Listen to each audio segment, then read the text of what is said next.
একটা নির্বাচন মানে ইসলাম না, একটা ভোট মানে ইসলাম প্রতিষ্ঠা না। ভোটের মাঠে সমঝোতা জোট মানে ইসলামী জোট নয়, ছেড়ে দেয় নাই।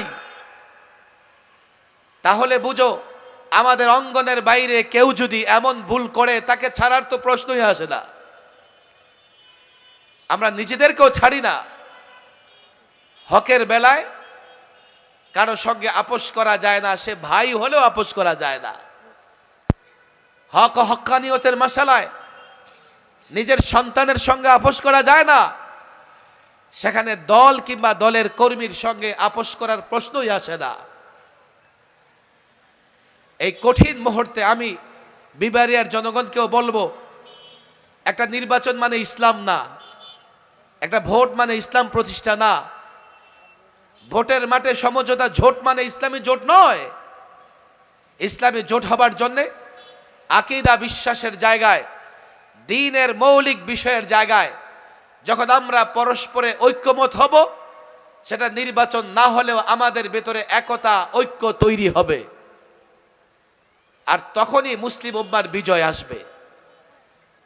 যদি আকীদা বিশ্বাস, দ্বীনের মৌলিক বিষয়ে আমরা একমত না হতে পারি, আমরা নির্বাচন কেন্দ্রিক যতই জোট করি আর সমঝোতা করি, ইসলামের বিজয় হবে না। হয়তো বা ভোটের মাঠে আমাদের কেউ কেউ আমাদের বিজয়ী হতে পারে, ইসলামকে আমরা বিজয়ী করতে পারবো না।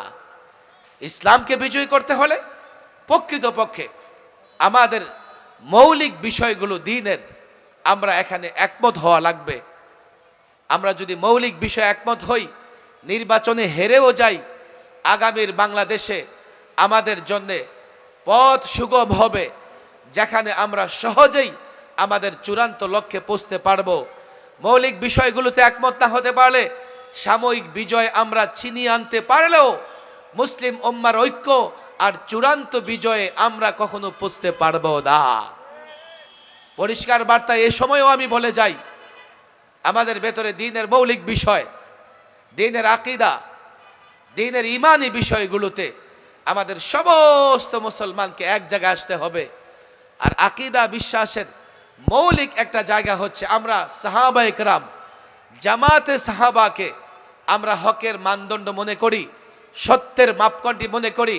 এটা আহলুস সুন্নাহ ওয়াল জামাতের আকীদা, এটা ওলামায়ে হক্কানির আকীদা, ওলামায়ে রাব্বানির আকীদা।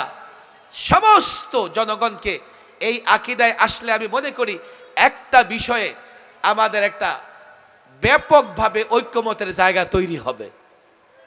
এর বাইরে আরো যত বিষয় আছে, আলোচনা করে যদি আমরা ঐক্যমত না হতে পারি, আমরা চূড়ান্ত বিজয় পর্যন্ত পৌঁছতে পারবো না। আমি এই ব্রাহ্মণবাড়িয়ার মাদ্রাসার ছাত্র আলেম ওলামাদের বলি, দেখো, আমাদের কারো কাছ থেকে কোনো ব্যাখ্যা ধার করতে হয় না। আমরা আকাবির আসলাফদের ব্যাখ্যা শুনতে শুনতে বড় হয়েছি। তোমাদেরকে বিবারিয়ার বুজুর্গদের কথা বললাম, আমাদের ঢাকার বুজুর্গ ওলামায়ে কেরাম, মাওলানা শামসুল হক ফরিদপুরি, মাওলানা মুহাম্মদুল্লাহ হাফিজ হুজুর, মুফতি দ্বীন মোহাম্মদ খান সাহেব, মাওলানা হেদায়েতুল্লাহ সাহেব, মাওলানা আব্দুল মজিদ ঢাকভি, এক এক বুজুর্গ, এক এক আকাবিররা যাদের জীবন কর্ম আমাদের সামনে রেখে গেছেন, যাদের অনুসরণ করে, যাদের পদাঙ্ক মেনে চলে আমরা সিরাতে মুস্তাকিম এবং আহলুস সুন্নাহ ওয়াল জামাতের সঙ্গে সম্পৃক্ত থাকি।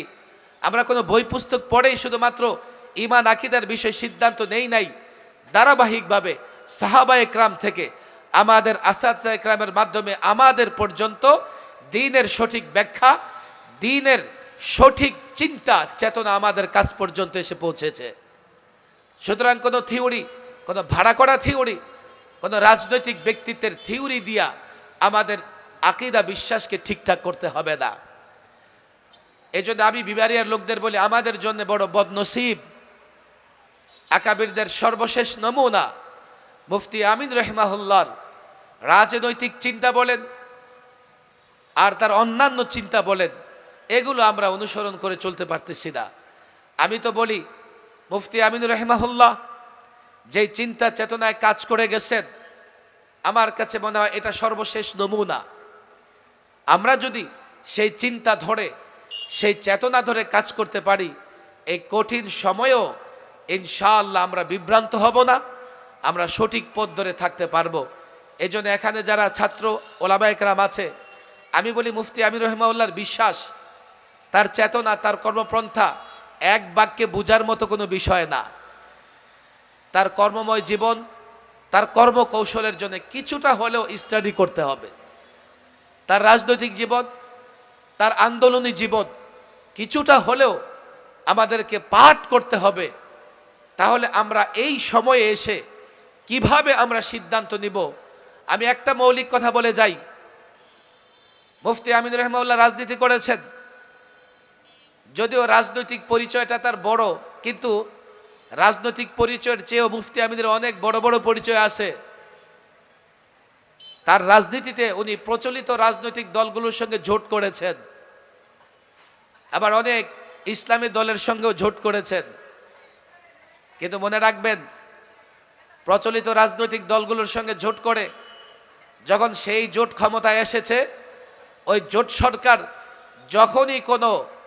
যখনই কোনো এমন কাজ করেছে যে কাজের প্রতিবাদ হওয়া দরকার, সর্বপ্রথম মুফতি আমিন রহমাহুল্লাহ দাঁড়িয়ে প্রতিবাদ করেছেন।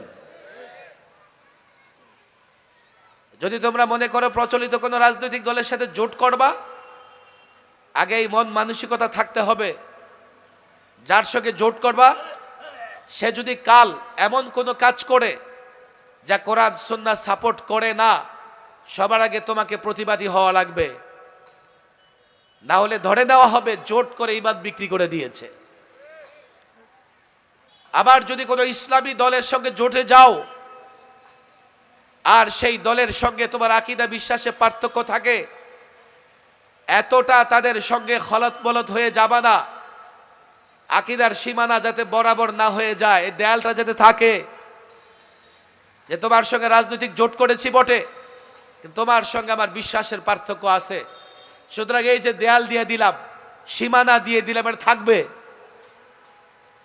যদি জোট করে আকীদা বিশ্বাসের দেয়াল সমান করে দাও, নষ্ট করে দাও, মনে রাখবে সেটা ইসলামী জোট বা রাজনৈতিক জোট তো নয়, সেটা এ যুগের নতুন ফিতনা হবে। মুফতি আমিন রহমাউল্লাহকে আমরা দেখেছি ইসলামী দলের সঙ্গে জোট করেছেন, তাদের নিয়ে বিতর্ক আছে। মুফতি আমিন সীমানা ঠিকঠাক রেখেছেন। যেমন কারো সঙ্গে যদি আমার জায়গার সীমানা নিয়ে ঝামেলা থাকে, আমি যদি তার সঙ্গে ঐক্য করি আর সীমানার প্রাচীর আইল তুলে দেই, তাহলে আমি ক্ষতিগ্রস্ত হব। ভাই, তোমার সঙ্গে আমার বন্ধুত্ব হয়েছে, কিন্তু সীমানা নিয়ে যেহেতু বিরোধ আছে, এটা এখনো নিষ্পত্তি হয় নাই, এই আইল থাকবে, বেড়া থাকবে, বেড়া উঠাবো না। দুইটা বিষয় পরিষ্কার। প্রচলিত রাজনৈতিক দল তোমার সঙ্গে সম্পর্ক থাকবে ঈমান বিক্রি করে নয়। ইসলামী রাজনৈতিক দল, তোমার আমার আকীদা বিশ্বাসে মত পার্থক্য আছে, সুতরাং দেয়াল থাকবে, এই দেয়াল নিশ্চিহ্ন করে তোমার সঙ্গে কোনো সমঝোতা হবে না। পরিষ্কার দিক নির্দেশনা মুফতি আমিন রেখে গেছেন। এই দুইটা বিষয় মেনে কেউ যদি মনে করে ইজতিহাদ করে আলেম ওলামাদের মতামতের ভিত্তিতে কারোর সঙ্গে জোট করে, আমি মনে করি সে করতে পারে। তবে সে যদি ভুল সিদ্ধান্ত নেয়, সময় লাগবে না, খুব দ্রুতই সে তার ভুল সিদ্ধান্তের ফলাফল পেয়ে যাবে। আর যদি কেউ সঠিক সিদ্ধান্ত নেয়, সেটাও সে পেয়ে যাবে। এটা কঠিন সময়। আমি মনে করি উলামায়ে কেরাম, মাদ্রাসার ছাত্রদের সজাগ এবং সচেতন থাকতে হবে, যাতে আগামীর পিচ্ছিল পথে আমরা পা পিছলে না পড়ে যাই। আমরা আমাদের স্বকীয়তা, আমরা আমাদের স্বাতন্ত্রিকতা বজায় রেখে যেন দ্বীন ইসলাম প্রতিষ্ঠায় কাজ করে যেতে পারি। আল্লাহ তাবারক ওয়া তাআলা, বাদুগর একটা সংগ্রামী গ্রাম, শক্তিশালী গ্রাম, আবার এখানে বড় হুজুর রহিমাহুল্লাহর বড় একটা প্রতিষ্ঠান, তার আদর্শ কর্ম।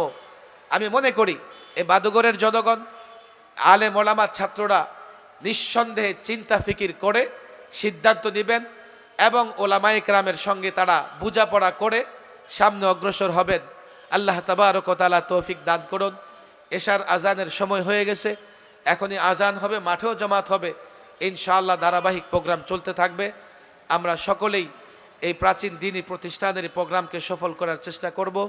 ওমা তাওফিকি ইল্লা বিল্লাহ, ওয়া মা আলাইনা ইল্লাল বালাগ।